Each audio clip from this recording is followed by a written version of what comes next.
The very word secrecy is repugnant in a free and open society. And we are, as a people, inherently and historically opposed to secret societies, to secret oaths, and to secret proceedings.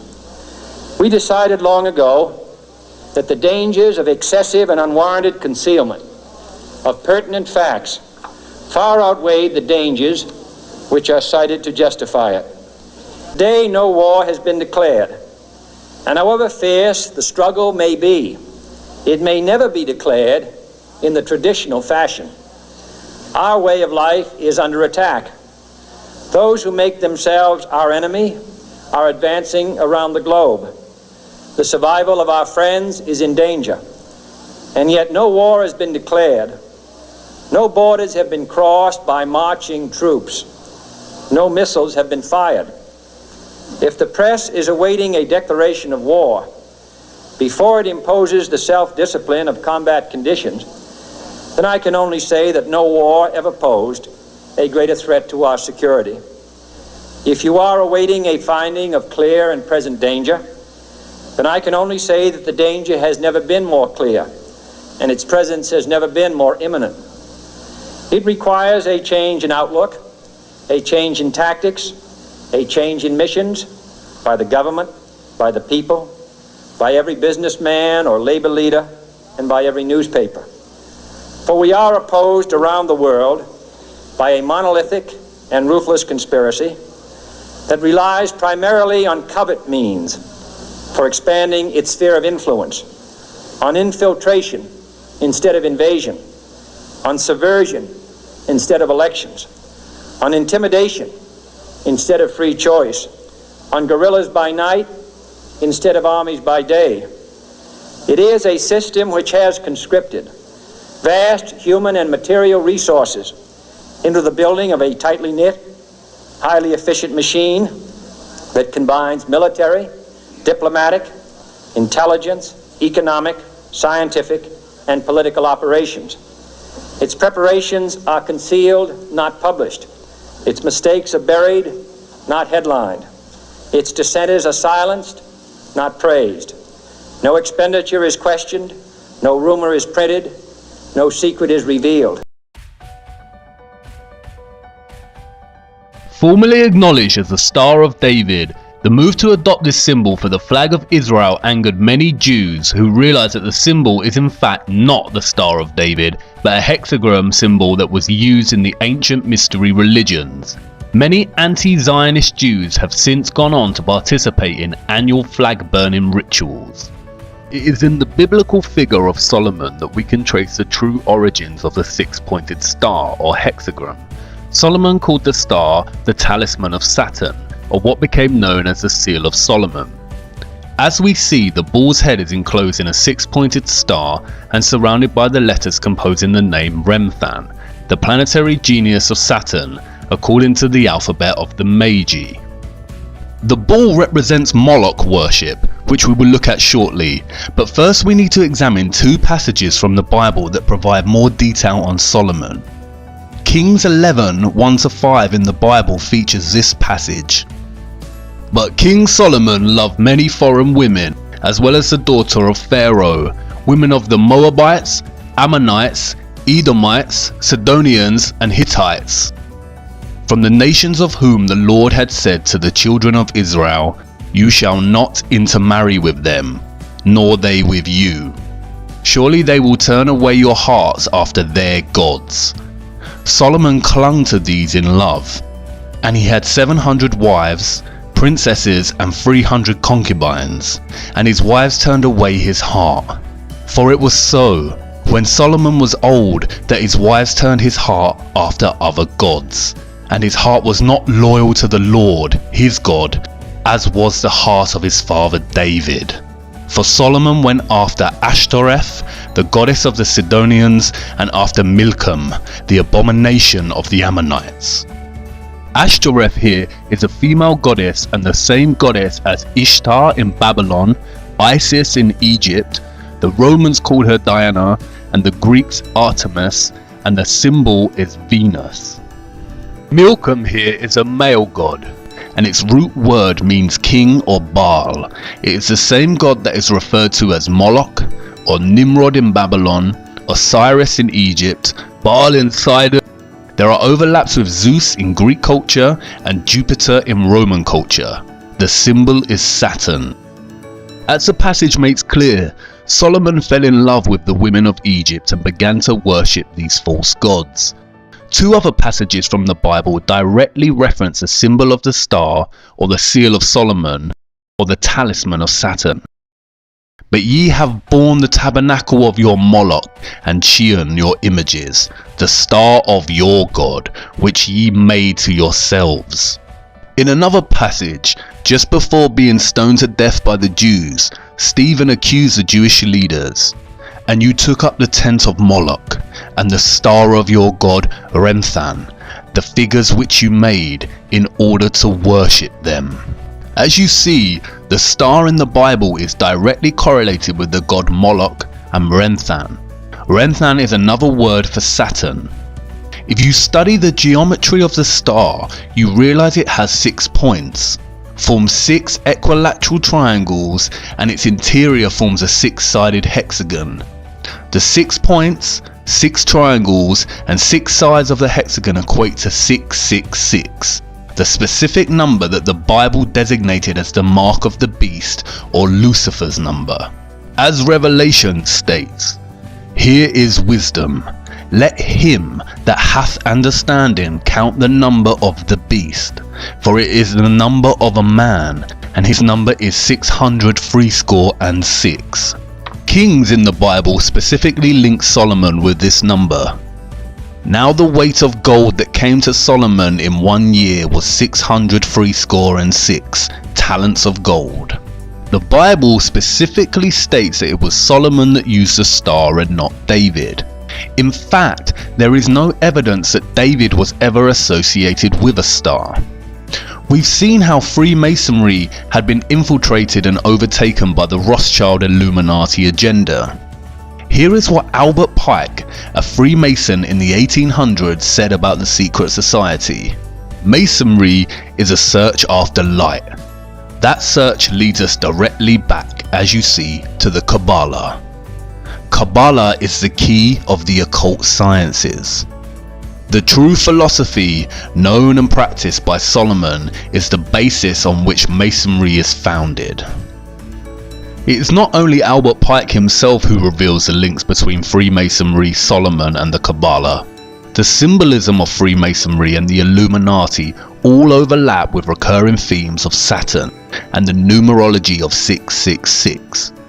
You see, what Pike is really referring to here is the occult practices of Solomon that are traced back to ancient Egypt and Babylon, and that secretly worship the god of Saturn, or otherwise known as Moloch, or Baal, or Nimrod. In 2012, NASA released yet another CGI image, this time of Saturn's North Pole. In addition to looking very fake and absurd, the image presents the world with what is termed as Saturn's hexagon. As you can see, when connecting the lines within a 6-sided hexagon, it produces other shapes. First that of a cube by joining 3 lines, and then that of a 6-pointed star or hexagon by joining 6 lines. Studying the root word of Kabbalah, I soon realized that Kaaba in Arabic means cube, and Allah means God. Therefore, the literal translation of Kabbalah in Arabic means cube god. And then it dawned on me, I had seen the cube before. In fact, I had seen it everywhere. Here is the cube, or Kaaba, in Mecca that forms part of Muslim worship. As you can see, those worshipping the cube form circles around it, much like the rings of Saturn. Here are Orthodox Jews in their morning prayer, using the tefillin, or the black cube with scrolls inside attached to their foreheads. Here is the Pope with the 6-pointed seal of Solomon on his hat. Interestingly, if you take the 2D shape of the crucifix and begin to fold it into a 3D shape, it produces a cube. In Hinduism, the hexagram is more commonly known as Shakon. It is the union of Shiva, who represents the male, and Shakti, who represents the female. Hindus also refer to Shiva as Kabbalah Ishwara, the Lord of the Kabbalah. And did you know that there are huge monuments to the black cube throughout the world? Here is the 9/11 memorial from above. An inverted black cube within another inverted black cube. Furthermore, the Saturn symbolism is not just specific to religions and memorials. Even the everyday life of a so-called atheist is rife with Saturn symbolism. And this is not just limited to the cube itself or the star. The rings of Saturn populate our everyday world.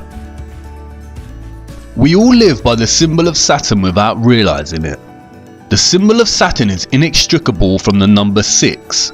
Saturn is the 6th planet from the Sun in the heliocentric model. Also, Saturn Day, or what we now refer to as Saturday, is the 6th day. If you look closer at the Freemason square and compass, it is indeed a broken 6-star hexagram.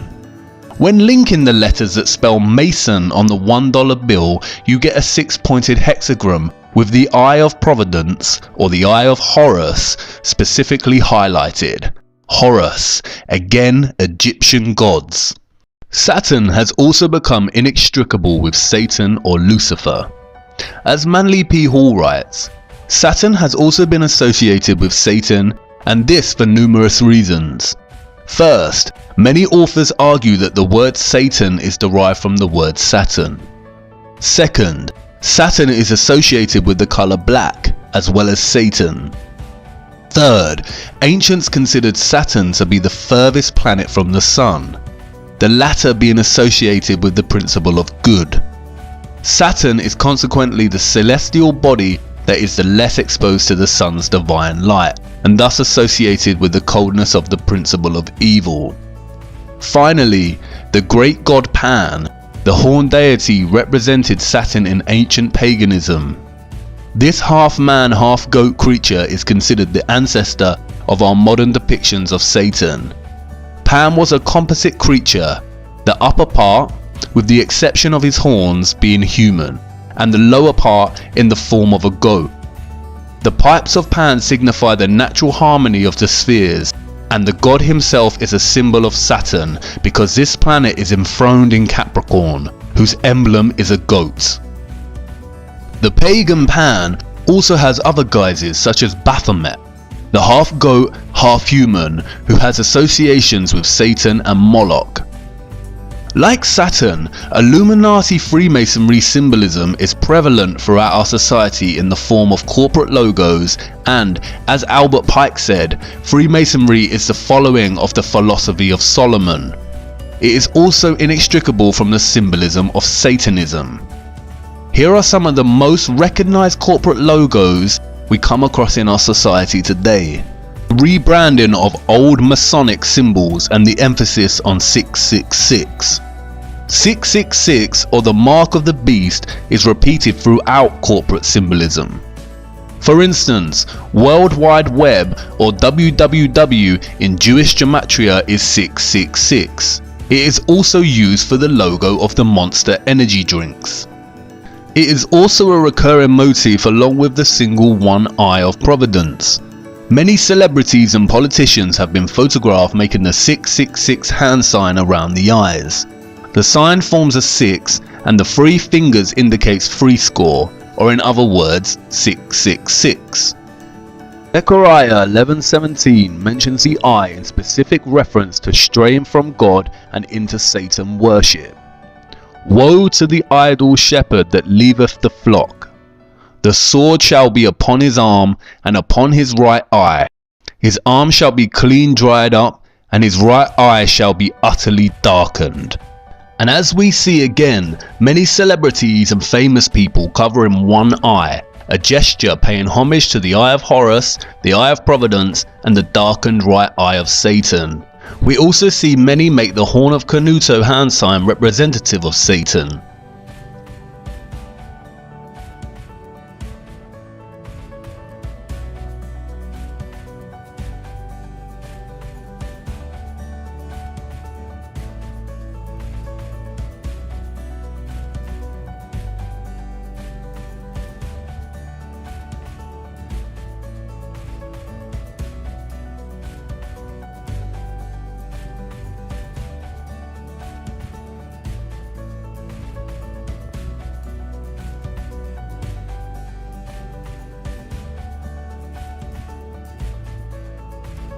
The symbolism is literally everywhere. For instance, why does the Vatican's hall look like a serpent? What are the dark serpent-like figures behind the throne? And why was the Vatican's telescope initially named Lucifer? I could go on and on about the abundance of satanic, Saturn symbols in our culture, from the prevalence of Egyptian monuments to secret gestures such as the vow of silence and the Masonic one hidden hand. But I think you get the point. And there is a wealth of information out there if you want to pursue your own research. This video is only supposed to be a very basic overview of this type of symbolism. It becomes confusing because the same symbol of Saturn or Satan keeps appearing in different eras and cultures under different guises. Much like Bauer changed his name to Rothschild, the worship of Saturn has undergone so many different iterations and changes that it becomes difficult to track. I feel that this is deliberately so. And this is the point. What the Rothschilds achieved with their centralized banking and Illuminati cabal establishment of controlled leaders in every industry, such as fossil fuels, health and education, is a highly disguised and masterly executed form of infiltration. They have controlled our access to knowledge from the beginning. The Natural History Museum at Tring belonged to 2nd Baron Rothschild and is located in a Rothschild family home. The League of Nations organized the inception of the Central Natural History Museum. E.L. Rothschild Limited, a private funded family investment company and established by Sir Evelyn de Rothschild and Lynn Forrester de Rothschild, oversees a variety of Rothschild's global investments. The company currently has interests in media, real estate, agriculture and luxury goods, with a significant previous positions in financial services, technology and communications. They even own 70% of Weather Central and all of its communications. As of today, the Rothschilds own over 160 central banks and control the finances of the majority of nations on Earth. In the year 2000, there were only a few countries that did not have centrally established banks. Any nation that resists their desire to control is demonized through the media and is usually bombed under the pretense of war or terrorism. Is this starting to make sense yet? As we saw in the previous episode, all wars are deliberately choreographed, as are all politics. The opposing forces of the political left and right is all theatre to produce the illusion of choice. They are all players on the world stage whose autonomy and real governing power is limited by the elite powers such as the Rothschilds. It is the same with corporations, products and the media. The illusion of choice, when in fact they are all owned by the same top of the pyramid companies that are in the pockets of the Rothschild elite. You can discover this yourselves by just following the money. The primary aim of the Illuminati cabal is to establish Novus Ordo Seclorum, as stated on the $1 bill, and which means a new order of the ages, or a new world order. The agenda of this order is to establish a globalist one world government, with a world military, centralized banking, health, education and religion. Here we can see the former Israeli president Shimon Peres, a Rothschild puppet, meeting with the Pope to discuss uniting all religions under one world religion. And I can bet you that the one world religion would carry the symbol of Saturn. Again, I will not go into much depth about globalism and the New World Order agenda. There is a wealth of material on the internet if you are interested. The Rothschilds and the Rockefellers are just one of the many governing cabal elite families that run and rule our world. Doing justice to the complexity of this would require its own video series. My main objective is to give you a brief overview of the Rothschilds power complex and its grip on our world, and to show you the prevalence of satanic symbolism that stems from this power complex, as it is the key to understanding the lie behind the heliocentric model of the Earth, and why they would deliberately hide that our Earth is a flat, disc-like plane. Despite being studied and used by different Jewish sects today, the Kabbalah is not exclusively Jewish. It has ties that go beyond Judaism. Jewish mysticism originated with the apostate Israelites and ancient Egypt and Canaan during the time of the serpent religions of the Ammonites, the Canaanites and Egyptians, all of which trace back to Babylon. And, as I have shown you, this is evident in the symbolism. Does this mean that Orthodox Kabbalah Jews secretly worship Saturn or Satan? No. What the Rothschilds and their puppets have successfully achieved is a worldwide worship of Saturn or Satan in its various guises through deception and infiltration without the world knowing it. I am not suggesting that Jews in general worship Satan, especially in their study of the Kabbalah, nor am I suggesting that Muslims in their prayer to the Kaaba or Catholics visiting the Vatican are Satanists. I am showing you that without actually knowing it, we are all in some way giving our energy and worship to this satanic lineage without realizing it. Even if you're an atheist, the black cube and Saturn rings are so prevalent in your life you may wear clothing with the symbolism on without even realizing. It is now important to return to the Big Bang. As I mentioned in the previous episode, the Kabbalah Ein Sof provides us two conclusions: that either the Big Bang has proven the Kabbalah and its teachings, or that the Big Bang theory was stolen from the Kabbalah. But you see, perhaps there is an even more sinister conclusion behind this. Perhaps, just perhaps, modern Kabbalists, or more specifically the Illuminati Freemasonry satanic complex, have figured out a way to force their beliefs onto others by renaming their views as science. Perhaps atheism is not atheism at all, but a deceptive form of Satan-Saturn worship, which encourages people to forsake the idea of God and creation and adopt randomness, nihilism, or the idea of nothingness, and is achieved through none other than widespread institutional control and infiltration of the sciences via the Rothschilds, Rockefellers, and other puppets.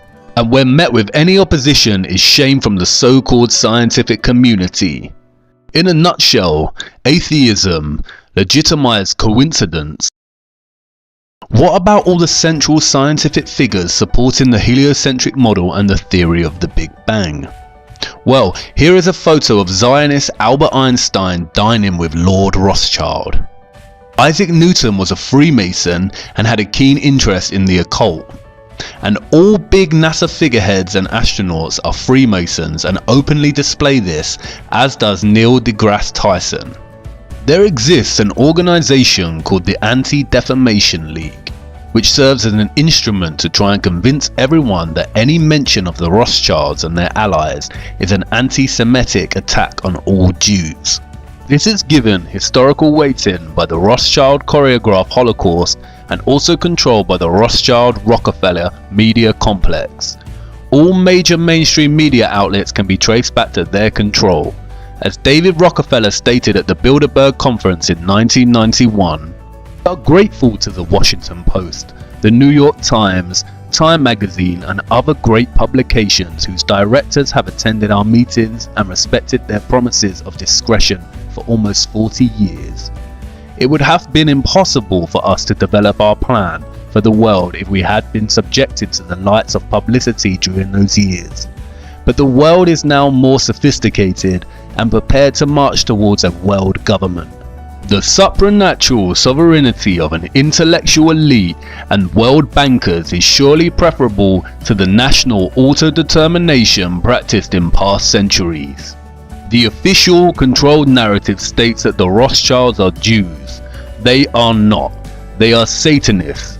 Satanism is the hidden religion that rules the world, and its presence is so prevalent and insidiously woven into the fabric of our everyday lives it is shocking. Its method of control primarily centers around deceit. Just as the Mossad phrase states, by way of deception, thou shalt do war. And I want you to really marinate on this. Imagine If you're that powerful that you literally own the majority of nations on Earth and most of the world's GDP, if you had an agenda, is there anything that would be able to prevent you? Would people in power or of fame be able to speak out against you without it having dire consequences? Really consider that kind of wealth and power. It is becoming more and more evident we have been deceived on the true nature of our Earth.